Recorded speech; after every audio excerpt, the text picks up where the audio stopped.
Want to chat with multiple friends, plan an event, or share updates with a specific group on Viber? Learn how to easily create a group chat and keep everyone connected. Creating a group chat on Viber is a straightforward process that allows you to have a single conversation with multiple contacts. It's perfect for family discussions, project teams, or just keeping a circle of friends in the loop. So, from the Viber app, tap on the message icon, usually floating by the bottom right corner.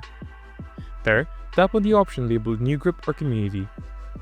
Now, you'll have to tap on the people you want to add in the group chat. Once you select the people you need to, tap on the purple button with the white arrow. Now, you'll be able to name the group chat and add an image if required.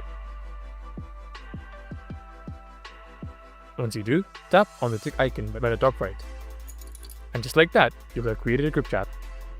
And that's it. If you found this video helpful, be sure to go on and hit the like and subscribe buttons. That's a small action from you that helps make a big difference for us. And as always, feel free to comment your experience down below.